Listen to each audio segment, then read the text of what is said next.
Okay, so we're doing the final part of the presentation. This is part 3, and we're going to go over some Chilean artifacts that my cousin Jake, our guest speaker, is here to present to us. He's just going to show us some artifacts and go over some of the significance about them. So go ahead, Jake. All right. So here, obviously, I've got 2 jerseys. This is from a couple years ago, from when they were going into the World Cup for the 2010 World Cup. This is the jersey that they wore, and someone had actually given it to me. Over here is a club team that's just in Chile, more where I served. They're not that good, but hey, I liked them. The blue one? Yeah, the blue one, my bad. So the white is the actual one they wore in the World Cup? Yes. How'd you come across getting that? Someone in Chile had bought one, and they liked me enough to give it to me when I had left. Oh, really? Really nice of them. So, awesome. Here, in Chile and in Argentina, they drink something called mate, which is like hot water passed through a whole bunch of herbs. And this is actually made from the hoof of a cow, and it's got an inside, they put like a little wooden cup inside, so it's not like out of the flesh of the cow.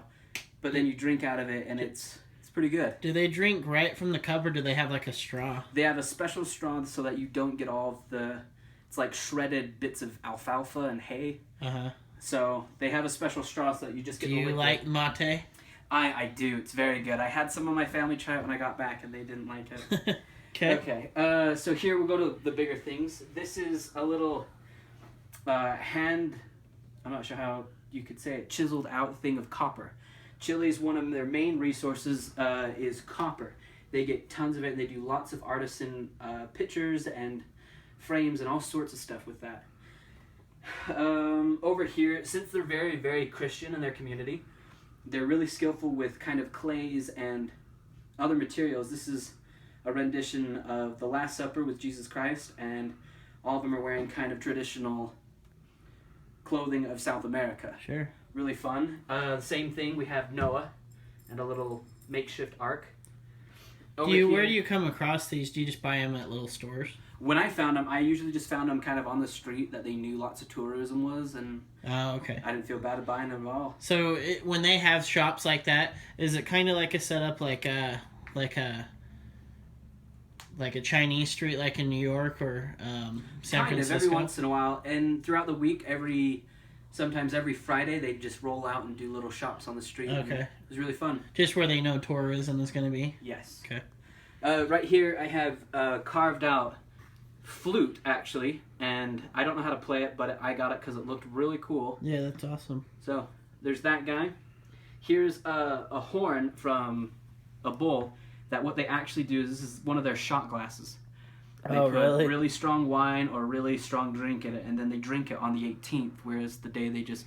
September 18th? September 18th, their Independence Day, and they kind of get really drunk. But that's okay, and then there's a bigger one. A little bit more heavy-duty stuff. Okay. Over here, I've got some other things like... Tell me about this one right here. This flute. I didn't even... Sorry. This is called, I have to get the name right, zampoña. It's just a pan flute that Chile, some of the really indigenous people were really good at playing. I never learned, unfortunately. But this is a miniature version. Can't really play it. It's just for a keepsake. And yeah, they love all stuff that kind of gets back to their heritage. Okay, so we have about 1 minute left. What do we want to talk about to wrap it up? Let's see. What about these right here? These little whistles. Just like the pan flute that I had right here, these are just kind of just for show. You can't really play them, but they're just little flutes that have some indigenous birds like parrots or I don't know, whatever's there. Here's another thing made out of clay, nice and pretty. Cool. Yeah, just some odds and ends. The bigger stuff, kind of like the mate cups and the copper things, are big ticket items. People love to bring them back. What is your favorite thing that you've been able to get from Chile? I like these. Yeah. I had to go on quite the hunt to find these guys. Do they charge a lot to get them? Yeah, I think I paid like $80 each for them. But oh, really? But not often do you get to drink out of a piece of an animal. Yeah, that's awesome. Okay, well, we really appreciate you coming on and hey, no teaching us about your Chilean artifacts. Thank you very much. Hey, no problem.